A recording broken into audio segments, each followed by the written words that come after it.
Hello and welcome to Raj Malhotra IAS. तो जैसे कि आप सब जानते हैं कि हमारी जो सीरीज चल रही है एडिटोरियल सिंप्लीफाइड की, तो आज की उस सीरीज में हम बेसिकली बात करने जा रहे हैं इंडिया बांग्लादेश रिलेशंस की। तो फॉरेन पॉलिसी में अटल बिहारी वाजपेयी साहब ने एक बात कही थी। उन्होंने कहा था कि we can choose our friends but we can not choose our neighbours. तो हम हमेशा एक बात समझते हैं कि जो मंडल थ्योरी जैसे कौटिल्य ने भी दी थी, उसमें भी एक नेबर्स का रोल जो था बहुत इंपॉर्टेंट था। तो फॉरेन पॉलिसी में कंट्री के लिए नेबर्स का एक बड़ा इंपॉर्टेंट सिग्निफिकेंट रोल होता है। और अगर खासकर नेबर्स का रिलेशनशिप अच्छे हों, एक स्टेबिलिटी हो, तो वो सिर्फ उस कंट्री के नहीं बट हमारी कंट्री जैसे इंडिया है, अगर हमारे रिलेशनशिप बांग्लादेश के साथ अच्छे हैं तो वो बांग्लादेश और इंडिया दोनों की ग्रोथ ट्रेजेक्टरी में एक पॉजिटिव आउटकम देता है।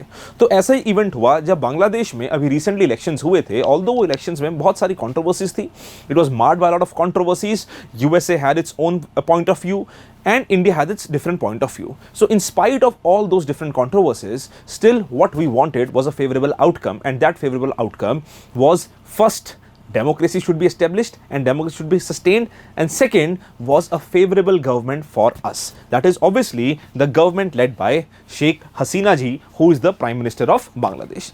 So after the elections, results were declared and Sheikh Hasina was again elected as the Prime Minister of Bangladesh. Now, what is the context of this video? Because at this point of time, Bangladesh is going through a lot of topsy-turvy curve. The primary idea of the Bangladesh issue is that the elections were criticized by USA. ऐसा बहुत सालों के बाद हुआ है कि USA ने किसी कंट्री के इलेक्शंस में खुल के किसी ऑपोजिशन पार्टी की या किसी पार्टी की सपोर्ट की है। अगर हम साउथ एशिया की बात करें तो 1970s के आसपास एक बड़ी फेमस इंसिडेंट हुआ था जब पाकिस्तान के इलेक्शंस में यूएसए ने आके ऑपोजिशन पार्टीज की सपोर्ट करी थी।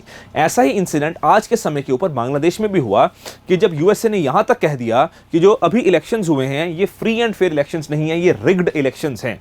इन रिग्ड इलेक्शंस के लिए यूएसए ने कहा कि जो शेख हसीना की इलेक्शन हुआ है ये इलेक्शन फ्री एंड फेयर नहीं है, and USA does not like how the elections and democracy is functioning in Bangladesh, which is a quite contrasting idea to what India believes and India feels about in the functioning of Bangladesh, right? What India feels about in the functioning of Bangladesh. So when we talk about this, so Sheikh Hasina ji has won the elections and she has been elected as the Prime Minister of Bangladesh for the record fourth time. For the record fourth time, she has been elected as the Prime Minister of Bangladesh. That means Bangladesh will continue and she will continue to rule Bangladesh up till 2026. Now, when we talk about India's perspective, so what is the relevance of this elections for India? Now, one of the very important perspective is the strategic advantage. Now, as you see that Bangladesh is occupying a very important location geostrategically for us. Now, when you see that Bangladesh is occupying a very important position geostrategically, what do we mean by that? अब उसका हमारा तात्पर्य क्या है कि एक तो अगर हम देखें, बांग्लादेश बॉर्डर शेयर करता है किसके साथ? भारत के नॉर्थ ईस्ट के साथ। भारत के नॉर्थ ईस्ट के साथ एक बॉर्डर शेयर करता है बांग्लादेश। दूसरा, अगर हम इंडिया और बांग्लादेश इंडिया की बात करते हैं तो इंडिया के लिए नॉर्थ ईस्ट में जाने के लिए एक ये चिकन नेक कॉरिडोर है, ठीक है। अब ये चिकन नेक कॉरिडोर एक बड़ा स्ट्रेटेजिक पॉइंट है। भूटान और बांग्लादेश अगर हमारे दोनों ही फ्रेंड्स हैं, दोनों ही फेवरेबल नेशंस हैं, दोनों ही प्रो इंडिया कंट्रीज हैं, तो ये जो चिकन नेक कॉरिडोर है, इस चिकन नेक कॉरिडोर के ऊपर इंडिया को एक स्ट्रेंथ मिलती है और इंडिया की मूवमेंट और connectivity towards our north east increase होती है, एनहेंस होती है।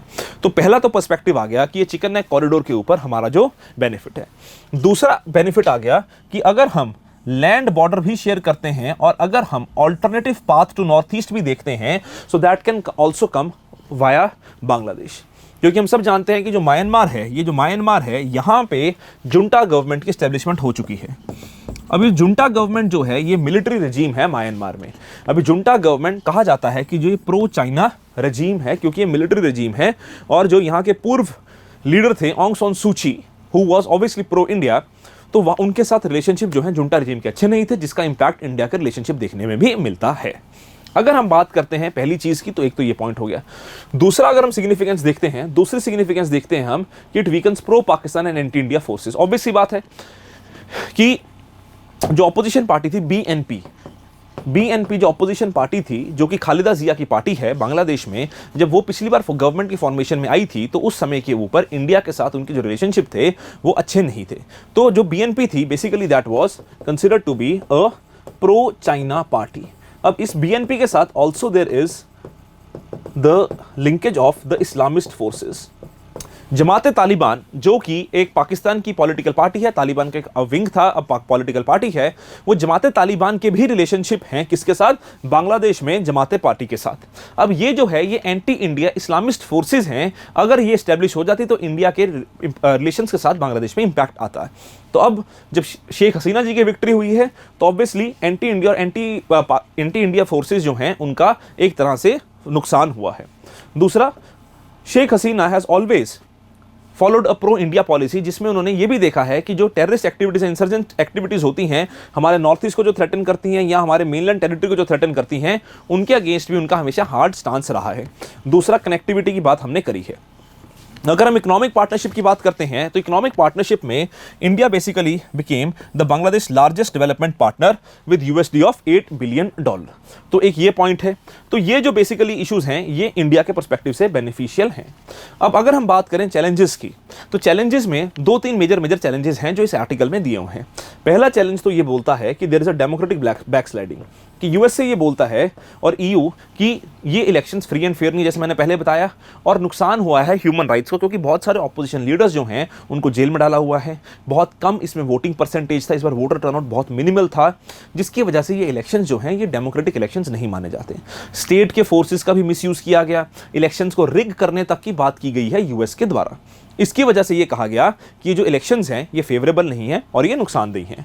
दूसरी बात आई potential sections and international censure, कि अगर यूएसए ने जैसे ओपनली अपनी वेबसाइट के ऊपर लिखा है कि ये जो इलेक्शंस हैं ये रिग्ड इलेक्शंस हैं, ये जो इलेक्शंस हैं ये डेमोक्रेटिक इलेक्शंस नहीं हैं, अगर यूएसए इनके ऊपर, बांग्लादेश के ऊपर इकोनॉमिक सैंक्शंस लगा देता है तो उसका इंपैक्ट जो है वो इंडिया को भी देखना पड़ेगा, क्योंकि जैसे कि हमने पिछली स्लाइड में देखा कि इंडिया बांग्लादेश के इकोनॉमिक रिलेशंस भी बड़े इंपॉर्टेंट हैं। तो अगर बांग्लादेश के ऊपर इकोनॉमिक सैंक्शंस लगते हैं तो वो इंपैक्ट जो है ना ही सिर्फ भारत पे होगा, ना ही सिर्फ बांग्लादेश पे होगा, पर पूरे साउथ एशियन रीजन पे भी होगा, क्योंकि इंडिया के बाद दूसरी सबसे बेहतर इकोनॉमी, सबसे स्टेबल इकोनॉमी, सबसे ग्रोइंग इकोनॉमी वो बांग्लादेश ही है। तो ये इंपैक्ट जो है देखने को मिल सकता है। तो ये चैलेंजेस हो गए इंडिया के पर्सपेक्टिव से। अगर हम यूएसए की बात करें, अब यूएसए का एक राइजिंग इंटरेस्ट है इस इंडो पैसिफिक रीजन में। अब यूएसए के पर्सपेक्टिव से अगर हम बात करें तो क्या हो सकता है, इंडो पैसिफिक अपने आप में एक बड़ी थ्योरी है, इसके लिए अलग वीडियो बनाई जा सकती है जब इंडो पैसिफिक का टॉपिक आएगा। अगर हम बात करें यूएसए के पर्सपेक्टिव की, तो यूएसए ने क्या कहा है, डेमोक्रेटिक कंसर्न्स की बात करी है, ये तो मैंने आपको बता दिया, crackdown of opposition, ban on official visas in compare to India support और लॉस ऑफ इन्फ्लुएंस। अब स्ट्रेटेजिक इंटरेस्ट क्या है, counter terrorism cooperation in Bangladesh, balancing India's growing influence in the region, कि USA also wants that rather than India's growing influence, USA also wants that the influence of India should continue, India और the influence of USA should continue in this particular region, influence of USA should continue in this particular region। तो जो USA के लिए भी नुकसान है अगर India का जो रेलेवेंस है या इंडिया की जो सपोर्ट है इस रीजन में इंक्रीज होती रहती है। अगर हम चाइना की बात करें तो शेख हसीना की गवर्नमेंट चाइना के लिए भी अच्छी खबर नहीं है, क्योंकि चाइना, जैसे मैंने आपको पहले बताया कि जो पिछली सरकार बनती थी, जब बीएनपी की सरकार बनी थी 3 टर्म्स पहले, उस समय के ऊपर जो बीएनपी थी, खालिदा जिया की पार्टी थी, उस समय के ऊपर यह देखा गया था कि जो चाइना के साथ बांग्लादेश के डिफेंस रिलेशनशिप्स हैं, सिक्योरिटी रिलेशनशिप्स हैं, इकोनॉमिक रिलेशनशिप्स हैं, वो सारे इंक्रीज हुए थे। अब चाइना जो है वो एक मेजर पार्टनर है यूएस, बांग्लादेश का, इन्वेस्टमेंट भी ज़्यादा है, इंफ्रास्ट्रक्चर भी ज़्यादा है, और हम सब जानते हैं कि चाइना और इंडिया आपस में कंपटीटर्स हैं, स्ट्रेटेजिकली भी, इकोनॉमिकली भी। अगर एक कंपटीटर का राइज होता है तो दूसरा कंपटीटर कभी खुश तो होता नहीं है। तो ऐसा ही है कि अगर इंडिया का राइज होगा, इंडिया का रिलेशनशिप अच्छा जाएगा, तो चाइना को तो नुकसान होगा ही होगा।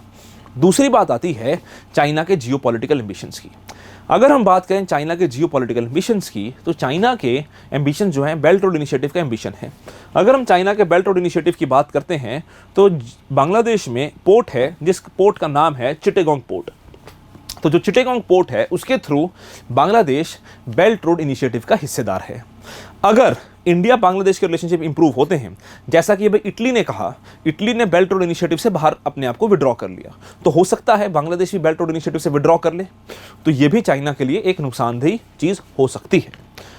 तो अगर हम बात करें ओवरऑल बांग्लादेश इंडिया रिलेशंस के स्वॉट एनालिसिस का, तो जो स्ट्रेंथ्स हैं वो हैं हमारे बांग्लादेश के साथ historical and cultural ties, security concern जो मैंने आपको समझाया, इकोनॉमिक पार्टनरशिप एंड ट्रेड मैंने आपको बताया, and the rapport with the Indian leadership, कि मोदी साहब और हसीना मैम के रिलेशनशिप काफ़ी अच्छे हैं क्योंकि दोनों ही स्ट्रॉन्ग लीडर्स हैं और दोनों ही अपने देश के और पूरे रीजन की तरक्की के लिए कार्य कर रहे हैं। अगर हम वीकनेसेस की बात करें तो बीच में जैसे मैंने आपको बताया पहले भी कि रिलेशनशिप्स डाउन टर्न हुए थे, जिसकी वजह से ट्रस्ट डेफिसिट भी है, कंसर्न्स अबाउट डेमोक्रेटिक बैकस्लाइडिंग भी है and rising Chinese influence in the region. तो सारे देश के लिए ही बल्कि सारी दुनिया के लिए ही एक बहुत बड़ा कंसर्न है। अगर हम बात करें अपॉर्चुनिटीज़ की कि आगे अपॉर्चुनिटीज़ क्या हो सकती हैं, तो पहली चीज़ तो आती है डीप इकोनॉमिक इंटीग्रेशन, कि हम ट्रेड एग्रीमेंट्स कर सकते हैं, इकोनॉमिक रिलेशनशिप और इंक्रीज कर सकते हैं, एजुकेशन का सेक्टर है, हेल्थ का सेक्टर है, इन सेक्टर्स में हम आगे काम कर सकते हैं। तीसरी बात आती है हेल्थ केयर की, एनवायरनमेंट की और टेररिज्म की। हम सब जानते हैं कि जो सुंदरबंस रीजन है वो सुंदरबंस रीजन दोनों एरियाज़ में कॉमन फॉल करता है। ये सुंदरबंस रीजन जो है ये दुनिया का एक सबसे बड़ा प्रचलित एक वेटलैंड है। अब ये इंडिया बांग्लादेश में बॉर्डर शेयर करता है, कॉमन है, जिसकी वजह से अगर इसकी डाउनग्रेडिंग होती है तो इसका नुकसान दोनों कंट्रीज को देखने को मिल सकता है, क्योंकि ये इकोलॉजिकल हॉटस्पॉट है, one of the most important ecological hotspot है दुनिया का।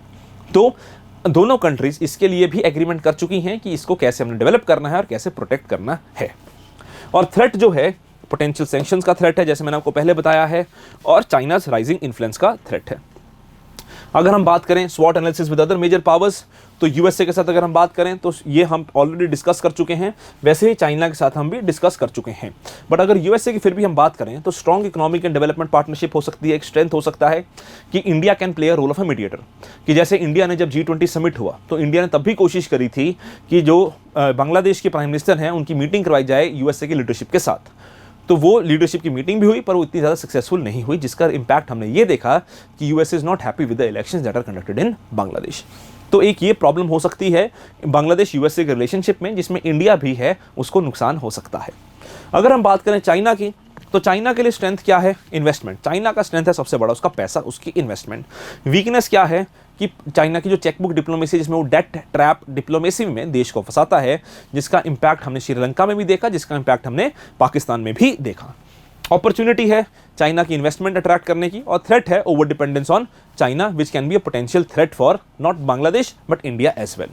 उसी तरह अगर हम यूरोपियन यूनियन की बात करें तो यूरोपियन यूनियन वही जो यूएसए के कंसर्न्स हैं वही यूरोपियन यूनियन के कंसर्न्स हैं, जिसके बेसिस के ऊपर यूरोपियन यूनियन बात करता है।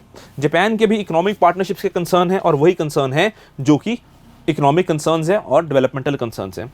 रशिया के हैं आर्म सेल, कि रशिया जो है वो आर्म सेल इंक्रीज कर सकता है। अगर security in the region threat बढ़ते हैं, सिक्योरिटी थ्रेट बढ़ते हैं, तो आर्म्स की सप्लाई भी बढ़ सकती है, जो कि रशिया का एक पोटेंशियल बेनिफिट हो सकता है। तो ये जो है आपके कंसर्न्स हो सकते हैं। बाकी अगर आपने यूपीएससी पर्सपेक्टिव से पॉइंट्स जो हैं इंटरव्यू के पर्सपेक्टिव से, वो ये आपके 3-4 सवाल निकलते हैं। Potential future scenarios for Bangladesh under Hasina's rule including economic challenges and political stability, role of regional organization like SAARC and BIMSTEC, and discuss the potential impact of Hasina's victory on the Rohingya refugee and regional security issues। तो ये जो हैं ये major points निकल सकते हैं interview के लिए।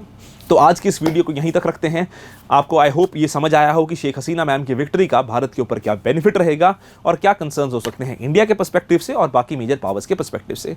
तो my name is Anuj Sharma, I am signing off. Happy Lohri to all of you और बहुत बहुत धन्यवाद हमारे साथ जुड़ने का, और सब्सक्राइब करें हमारे चैनल को। धन्यवाद।